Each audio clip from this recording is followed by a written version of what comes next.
High বন্ধুরা, আবার বেরিয়ে পড়লাম। কোথায় জানেন? ভারতের শেষ রেল স্টেশন, যেখানে আর কোনো ট্রেন চলে না। সেই স্টেশনটার নাম হচ্ছে লালগোলা। তারপরেই হচ্ছে পদ্মা নদী, আর ওপারটাই হচ্ছে বাংলাদেশ।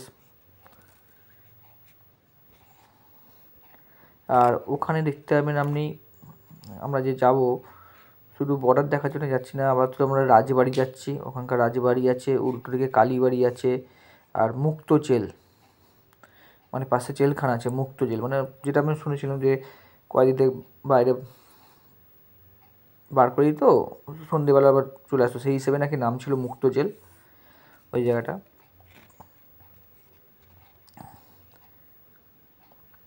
কিন্তু খুব সুন্দর জায়গা। মানে যে আমাদের এটা দেখাবো ভালো হবে। এই হচ্ছে লালগোলা স্টেশন, আর এই হচ্ছে আপনার রাজবাড়ি। এটা হচ্ছে লালগোলা রাজবাড়ি, উল্টো দিকে কালীবাড়ি আছে। আর রাজবাড়িটা হচ্ছে 300 বছরের পুরনো।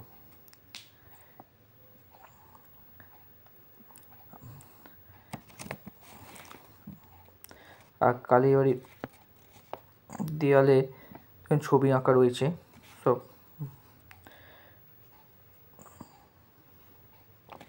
আর মা কালী মন্দির ছেড়ে চলে যেতে চেয়েছিল বলে একে চেন দিয়ে বেঁধে রেখেছিল। ওখানকার লোকেরা বলে মা কালী চলে যাচ্ছিলো বলে চেন দিয়ে বেঁধে রেখেছে। আর এই যে দেখছেন, এটা হচ্ছে আমরা বর্ডার দিকে যাচ্ছি। ঠিক আছে, চলো। ঠিক আছে, চলো।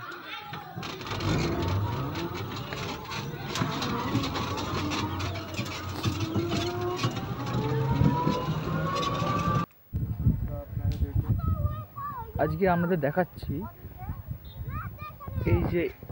এই যেখানে দাঁড়িয়ে আছি, এটা হচ্ছে ইন্ডিয়া। এই দেখুন চাষবাস হচ্ছে, আর ঠিক ওপারটাই আমাদের দেখাচ্ছি। ওই যে নদীর চর দেখতে পাচ্ছেন, ওইটা হচ্ছে বাংলাদেশ। এটা হচ্ছে পদ্মা নদী, যে নদীটা দেখতে পাচ্ছেন এটা হচ্ছে পদ্মা নদী। তাহলে বুঝুন। আর এইখানটা পদ্মা নদী ভাঙন হয়ে গেছে, পুরো অনেকটা ভেঙে গেছে, ভেঙে চলে আসছে। কতটা উঁচু দেখুন, দেখুন ভেঙে চলে আসছে। বিস্তারিত পরে দেখাচ্ছি, আর এই ছবিটা তুলে নিই ভালো। আর ওপাশটা পুরো নদীর চর পুরো হয়ে গেছে, সেটা আমরা দেখাচ্ছি। দাঁড়া,